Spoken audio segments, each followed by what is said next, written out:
Hey there. I got a meet coming up on Saturday, so I'm gonna tune up the Fire Strike, and I realized something. I have never shown you the inside of this Fire Strike. I've shown you the Star Shot, some pictures of the Pink Crush, but nothing really serious on the Fire Strike. So, okay, this one has an issue right now. I mean, it's extremely powerful.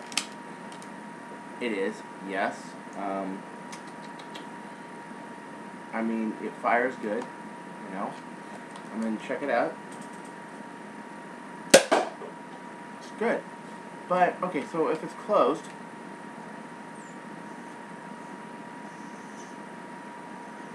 there's no air that goes through this barrel. But if I open it back, I hear air going to the back of the chassis. This means that it definitely needs some more, Teflon. Now, don't let this fool you, because a Fire Strike's plunger tube, narrows down at the very end. One of the reasons I like it is it slows down the plunger at the end so that it doesn't cause it to bust. But okay, so here we are. Okay.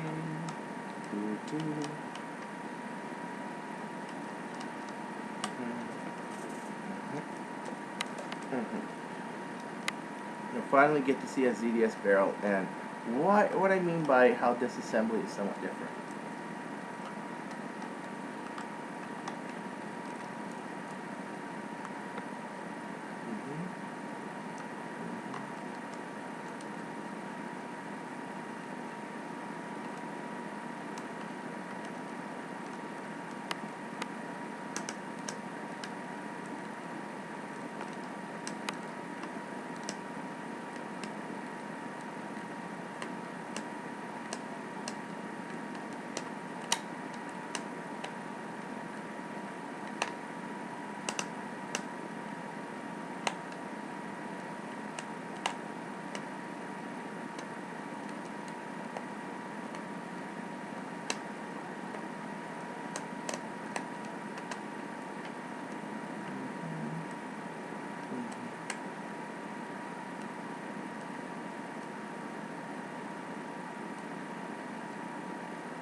Where are we locked up here?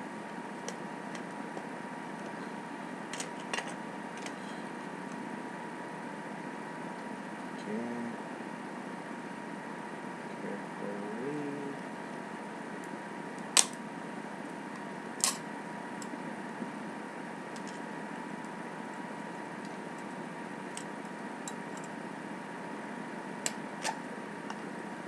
There we go.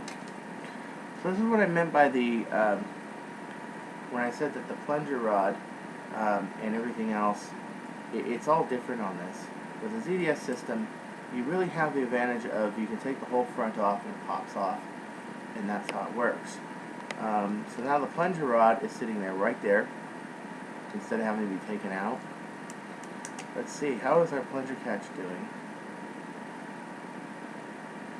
Still very sharply defined. I don't know if you can see that. Still very sharply defined. I'm not having a single problem with the catch on this thing. But this has gotten a little more narrow. Now look at this head on this. You guys see it? That's solid epoxy.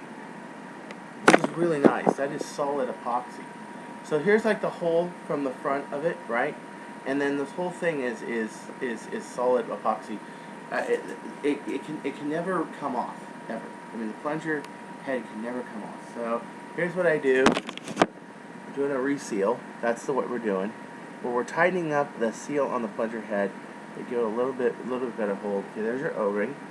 You want to take all these little holes here, like so, and you want to try to move them out of the way. Now, take your Teflon tape, and as you can see, it's got a lot of Teflon tape already. But it wears down. It just, pressure and everything else just makes it thinner. And every once in a while, you gotta take them apart, and you gotta reapply your Teflon tape, or what a lot of people call pipe thread tape. I'm gonna throw 2 more tight, and I also stretch this while I do it too. 2 more windings of pipe tape. Okay. You guys see that though? I describe it in my threads. Solid epoxy. This head is solidly epoxied in. Okay. There's that. There's my O-ring right there. Right? Okay. I'm gonna take.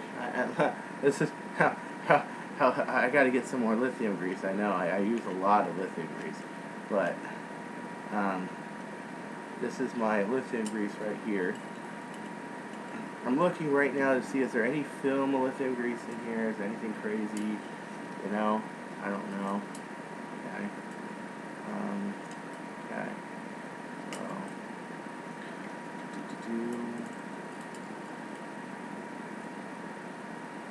Now you can see gobs of epoxy like right there. Yeah, you see everything I do is pretty much epoxied in, glued in real nice. On the later series of blasters, I used epoxy, or actually more like a binary around less than even an epoxy, to bind the ABS parts together. This one's been going for 7 months. It's been doing great, and it actually went really good distance. But I just noticed that it had leakage to it because it had been, had a lot of wear and tear. So I needed to reseal it a bit. Here's this right here. There's this right here. Putting mine on a, oops, excuse me, that's the wrong way in it. On a fire strike, your catch will stay in one place. Oh, there's the metal catch, by the way, the metal spring catch I keep talking about. On a star shot, you got to keep them oriented. Sometimes it's not the easiest thing to do in the world. I'm gonna make sure that all my tabs here that basically act as a spring separator are oriented properly, so I don't have any catch problems. Okay. This separates the inner spring from the outer spring, and it also reinforces the back plate of the blaster.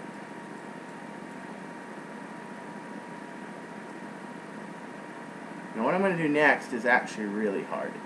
I'm going to try to go for the cinematic approach.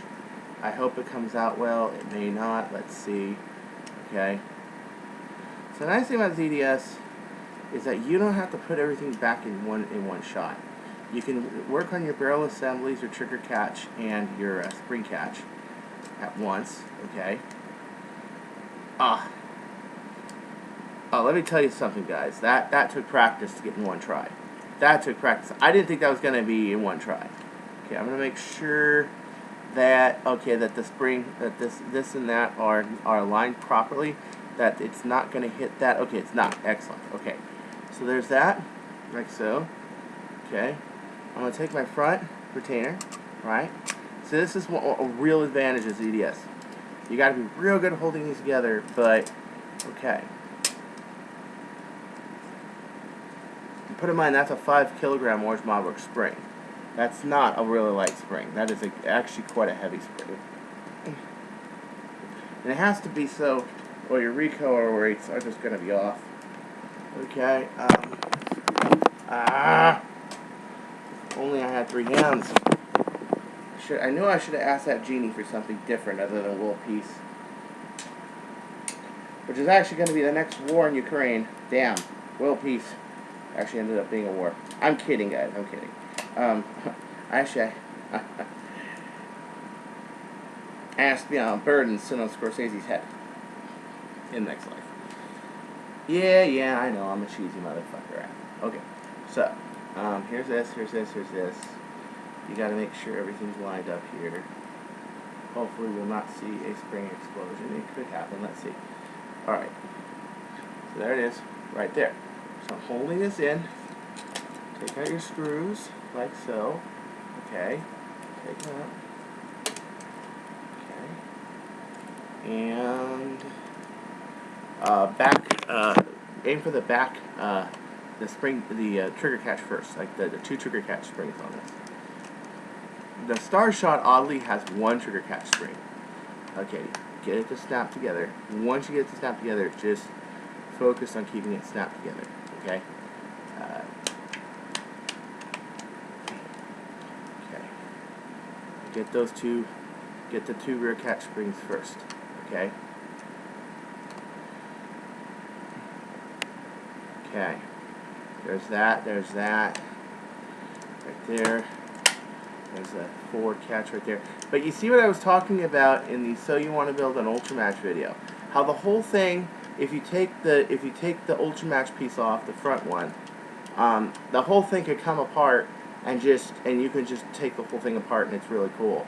That's the nice thing about ZDS system, is the whole thing takes apart basically like a manufactured weapon, like an M16 or an AR-15, which is the civilian version, or just a commercial firearm. I really wish that Nerf guns were serviceable like firearms, where they had like a frame release and slide release and everything else, and you could just like unscrew it, service it from the back or something like that, and that would really work really well. I really like that. I really wish that Nerf guns were like that. That would be absolutely cool. Okay, hopefully I didn't do a stupid here. If I did, I'm just gonna take this back a bit. Okay.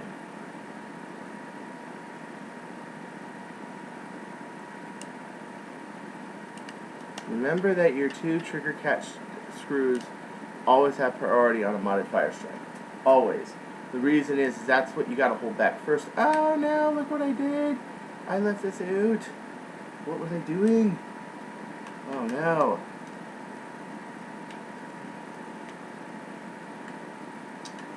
Ah shit. Ah shit.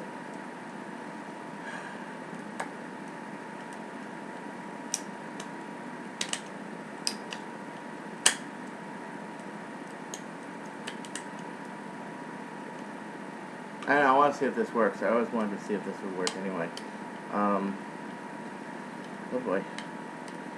I'm not sure. I don't think it will. Oh, damn.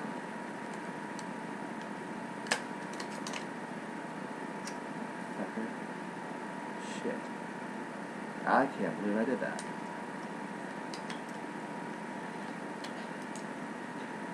Does this blaster usually shoot Stephens? Yes. But can it shoot leads? Yes.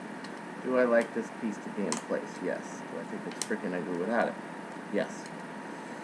Oh, god fucking damn you. Fuck.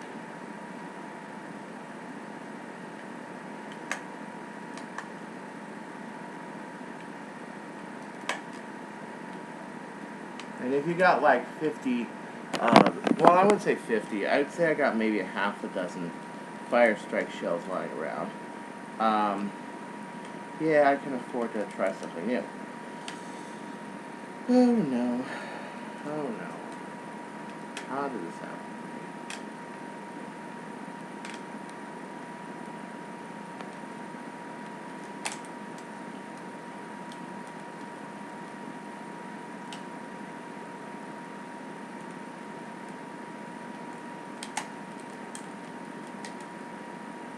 Okay. Good. Go in. Oh fuck, I can't believe I did that.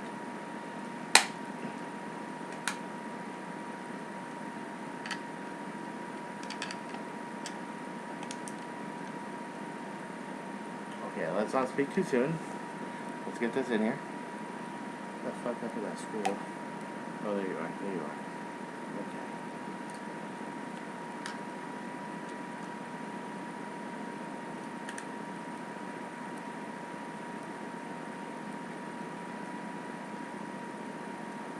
So ta-da! Yeah, you can get the front 2 dart holders in there. If you make a mistake and leave it out, it's just that it might take a little tinkering. Let's see.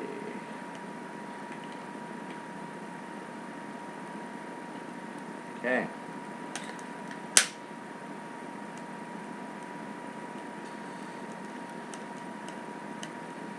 I might edit this a bit. I don't know. Sometimes I want to edit stuff, and sometimes I don't. Depends on what speed the video is. Okay, so, next step. Right here.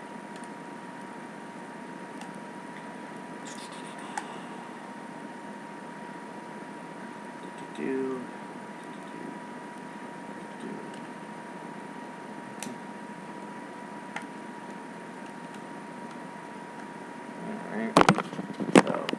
so this is how you do the rear platter replace. You leave the plate and the screw on there, okay? Alright, so put it there. You open the tube wide up. Actually helps if this is open too. Hold on. Yep, like that. Okay. Wide up like that. Up like that. Wide up like that. There it is. Right there. You screw it in. You clamp that on.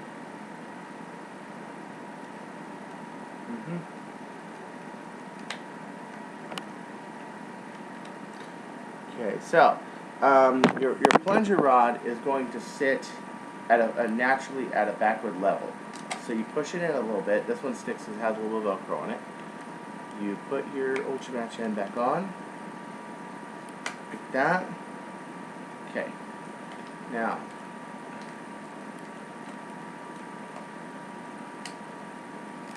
walk it back. Aha. Beautiful. Now, does it have a leakage? Does it have a leakage like it did in the beginning of the video?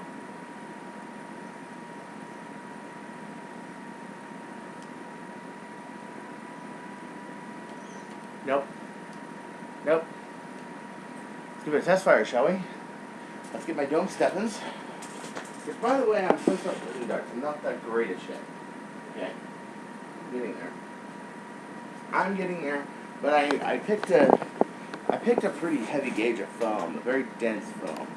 A lot of people are better at building darts, are better at selecting foams and glues and everything else. Okay. So this in here, go like so.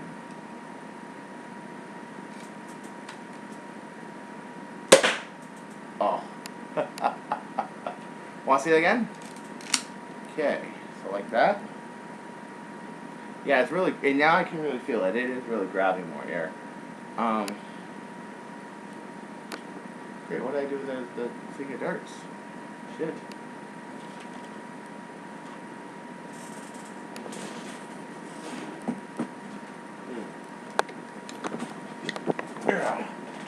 Okay, so here we go. I gotta go 7.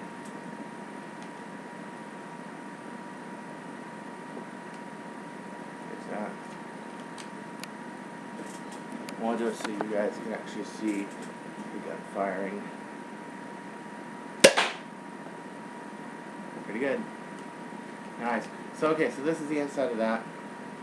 I did just reinforce the Teflon seal with a couple more windings of Teflon tape, and that's one of the keys to this. Is it grabs a lot of air, and it holds it. So peace out, brother. Take care.